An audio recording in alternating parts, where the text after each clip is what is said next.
जय श्री कृष्णा। रसपान कीजिए आज की कथा का। इसके पहले का अध्याय सुनने के लिए और कमेंट्स के माध्यम से अपना प्यार देने के लिए आप सभी का बहुत बहुत धन्यवाद। कल के अध्याय में आपने जाना था भगवान सूर्य नारायण की किरणों के नाम और उनके महत्व के बारे में। संपूर्ण जगत के मूल भगवान आदित्य ही हैं और आज के इस वीडियो में आप जानेंगे भगवान सूर्य के परिवार के बारे में, जिसमें एक बहुत ही सुंदर कथा भी आज आपको सुनने मिलेगी। तो भगवान सूर्य जो कि संपूर्ण जगत के आदि हैं, मूल हैं, इसी कारण इनका एक नाम आदित्य भी है। देवराज इंद्र आदि देवता इन्हीं से उत्पन्न हुए हैं और देवताओं तथा जगत का संपूर्ण तेज भी इन्हीं का है। अग्नि में दी गई आहुति सूर्य नारायण को ही प्राप्त होती है, इसलिए आदित्य से ही वृष्टि उत्पन्न होती है। वृष्टि से अर्थात वर्षा से अन्न उत्पन्न होता है और अन्न से प्रजा का पालन होता है। ध्यान करने वाले लोगों के लिए ध्यान रूप और मोक्ष प्राप्त करने की इच्छा से आराधना करने वाले लोगों के लिए ये मोक्ष स्वरूप है। क्षण, मुहूर्त, दिन, पक्ष, मास, ऋतु, अयन, संवत्सर तथा युग की कल्पना सूर्य नारायण के बिना संभव ही नहीं है। काल नियम के बिना अग्निहोत्र आदि कर्म नहीं हो सकते। ऋतु विभाग के बिना पुष्प, फल तथा मूल की उत्पत्ति संभव नहीं है और उनके ना रहने से तो संपूर्ण जगत के व्यवहार ही नष्ट हो जाएंगे। सूर्य नारायण के सामान्य द्वादश नाम इस प्रकार हैं: आदित्य, सविता, सूर्य, मिहिर, अर्क, प्रतापन, मार्तंड, भास्कर, भानु, चित्रभानु, दिवाकर और रवि। विष्णु, धाता, भग, पूषा, मित्र, इंद्र, वरुण, अर्यमा, विवस्वान, अंशुमान, त्वष्टा और पर्जन्य ये द्वादश आदित्य हैं। चैत्र आदि 12 महीनों में ये द्वादश आदित्य उदित रहते हैं। चैत्र मास में विष्णु, वैशाख मास में अर्यमा, ज्येष्ठ में विवस्वान, आषाढ़ में अंशुमान, श्रावण में पर्जन्य और भाद्रपद में वरुण, आश्विन में इंद्र, कार्तिक में धाता, मार्गशीर्ष में मित्र, पौष में पूषा, माघ में भग और फाल्गुन में त्वष्टा नाम के आदित्य तपते हैं। उत्तरायण में सूर्य किरणें वृद्धि को प्राप्त करती है और दक्षिणायन में वह किरणें वृद्धि घटने लगती है। इस प्रकार सूर्य किरणें लोकोपकार में प्रवृत्त रहती हैं। जैसे स्फटिक में विभिन्न रंगों के प्रविष्ट होने से वो अनेक वर्णों का दिखाई देता है, जैसे एक ही मेघ आकाश में अनेक रूपों का हो जाता है और गुण विशेष से जैसे आकाश से गिरा हुआ जल भूमि के रस वैशिष्ट से अनेक स्वाद और गुणों वाला हो जाता है।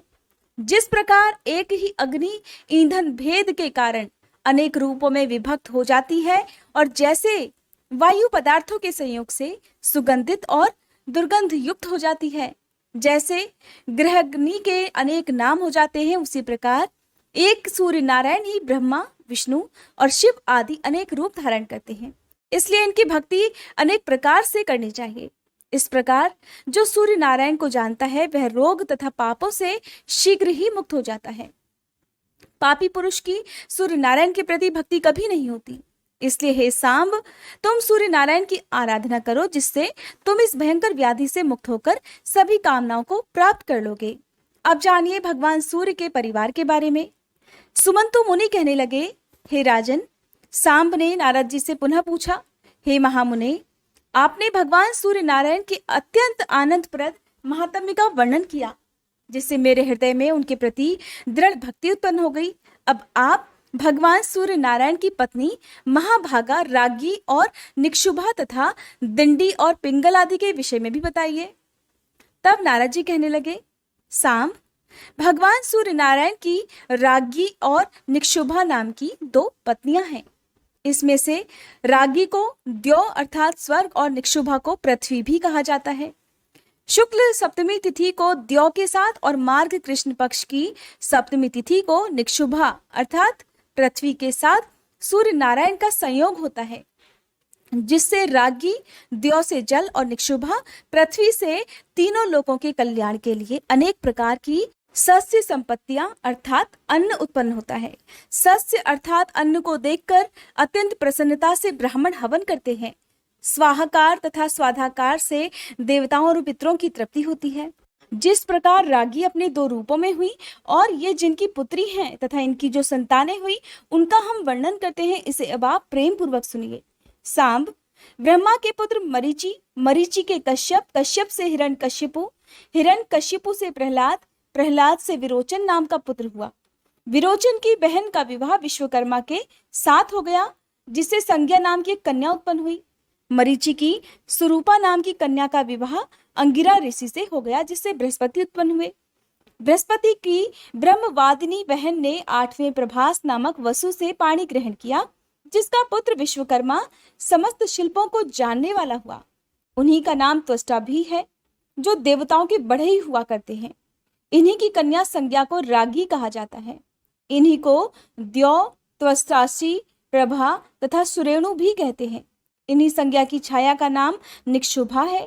सूर्य नारायण की संज्ञा नामक भार्या अर्थात पत्नी बड़ी ही रूपवती और पतिव्रता थी, किंतु भगवान सूर्य नारायण मानव रूप में उसके समीप नहीं जाते थे और अत्यधिक तेज से परिव्याप्त होने के कारण सूर्य नारायण का वह स्वरूप सुंदर मालूम नहीं होता था, इसलिए वो संज्ञा को भी अच्छा नहीं लगता था। संज्ञा से 3 संतानें उत्पन्न हुई, किंतु सूर्य नारायण के तेज से व्याकुल होकर वह अपने पिता के घर चली गई और हजारों वर्षों तक वहीं पर रही। जब पिता ने संज्ञा से पति के घर जाने के लिए अनेक बार कहा, तब वह उत्तर कुरुदेश को चली गई। वहां वह अश्विनी का रूप धारण करके तृण आदि चरती हुई समय बिताने लगी। सूर्य भगवान के समीप संज्ञा के रूप में उसकी छाया निवास करती थी। सूर्य उसे ही संज्ञा समझते थे। उससे 2 पुत्र हुए और एक कन्या हुई, श्रुत श्रवा तथा श्रुतकर्मा। ये 2 पुत्र और अत्यंत सुंदर तपती नाम की कन्या छाया की संतानें हैं। श्रुत श्रवा तो सावर्णी मनु के नाम से प्रसिद्ध होगा और श्रुतकर्मा ने शनिश्चर नाम से प्रसिद्धि प्राप्त की। संज्ञा जिस प्रकार से अपनी संतानों से स्नेह करती थी, वैसा स्नेह छाया ने नहीं किया। इस अपमान को संज्ञा के ज्येष्ठ पुत्र सावर्णी मनु ने तो सहन कर लिया, किंतु उनके छोटे पुत्र यम अर्थात धर्मराज सहन नहीं कर सके। छाया ने जब बहुत ही क्लेश देना शुरू कर दिया, तब क्रोध में आकर बालपन तथा भावी प्रबलता के कारण उन्होंने अपनी विमाता छाया की भर्त्सना की और उसे मारने के लिए अपना पैर उठा दिया। ये देखकर क्रुद्ध विमाता छाया ने उन्हें कठोर शाप दे डाला। कहने लगी, दुष्ट, तुम अपनी माँ को पैर से मारने के लिए तैयार हो रहे थे, इसलिए तुम्हारा ये पैर टूट कर गिर जाए। छाया के शाप से विवल होकर यम अपने पिता के पास गए और उन्हें सारा वृतांत कह सुनाया। पुत्र की बातें सुनकर सूर्य नारायण कहने लगे, पुत्र, इसमें कुछ विशेष कारण तो जरूर होगा, क्योंकि अत्यंत धर्मात्मा तुझ जैसे पुत्र के ऊपर माता को क्रोध आया है। सभी पापों का तो निदान है, किंतु माँ के शाप का कभी अन्यथा नहीं हो सकता। पर मैं तुम्हारे ऊपर अधिक स्नेह होने के कारण एक उपाय कहता हूँ। यदि तुम्हारे पैर के मांस को लेकर कृमि भूमि पर चले जाएं, तो इससे माता का शाप भी सत्य हो जाएगा और तुम्हारे पैर की भी रक्षा हो जाएगी। सुमंतु मुनि कहने लगे, राजन, इस प्रकार पुत्र को आश्वासन देकर सूर्य नारायण छाया के समीप जाकर कहने लगे, छाये, तुम इनसे स्नेह क्यों नहीं करती हो? एक माँ के लिए तो सभी संतानें समान ही होनी चाहिए। ये सुनकर छाया ने कोई उत्तर नहीं दिया, जिससे सूर्य नारायण को क्रोध आ गया और वे शाप देने के लिए तैयार हो गए। छाया भगवान सूर्य को क्रुद्ध देखकर डर गई और उसने अपना संपूर्ण वृतांत बतला दिया। तब सूर्य अपने ससुर विश्वकर्मा के पास गए। अपने जामाता सूर्य को क्रोधित देखकर विश्वकर्मा ने उनका पूजन किया तथा मधुर वचनों से उन्हें शांत किया और कहने लगे, देव, मेरी पुत्री संज्ञा आपके अत्यंत तेज को सहन न कर सकने के कारण वन को चली गई है और वह आपके उत्तम रूप के लिए वहां पर महान तपस्या कर रही है। श्री ब्रह्मा जी ने मुझे आज्ञा दी है कि यदि उनकी अभिरुचि हो तो तुम संसार के कल्याण के लिए सूर्य को तराशकर उत्तम रूप बनाओ। विश्वकर्मा का ये वचन सूर्य नारायण ने स्वीकार कर लिया और तब विश्वकर्मा ने शाक द्वीप में सूर्य नारायण को भ्रमी अर्थात खराद पर चढ़ाकर उनके प्रचंड तेज को खराद डाला, जिससे उनका रूप बहुत कुछ सौम्य बन गया। सूर्य नारायण ने भी अपने योग बल से इस बात की जानकारी की कि संपूर्ण प्राणियों से आदर्श हमारी पत्नी संज्ञा अश्विनी के रूप को धारण करके उत्तर कुरु में निवास कर रही है। अतः सूर्य भी स्वयं अश्व का रूप धारण कर उसके पास आकर मिले। फलतः फिर बाद में अश्विनी से देवताओं के वैद्य जुड़वा अश्विनी कुमारों का जन्म हुआ, जिनके नाम है नासत्य और दस्त्र। इसके बाद सूर्य नारायण ने अपना वास्तविक रूप धारण किया। उस रूप को देखकर संज्ञा अत्यंत प्रीति से प्रसन्न हो गई और वह उनके समीप चली गई। फिर संज्ञा से रेवंत नाम का पुत्र उत्पन्न हुआ। जो कि भगवान सूर्य नारायण के समान ही सौंदर्य संपन्न था। इस प्रकार सावर्णी मनु, यम, यमुना, शनि, तपती, 2 अश्विनी कुमार, वैवस्वत मनु और रेवंत, ये सब सूर्य नारायण की संतानें हुई। यम की भगिनी यमी यमुना नदी बनकर प्रवाहित हुई। सावर्णी 8वें मनु होंगे।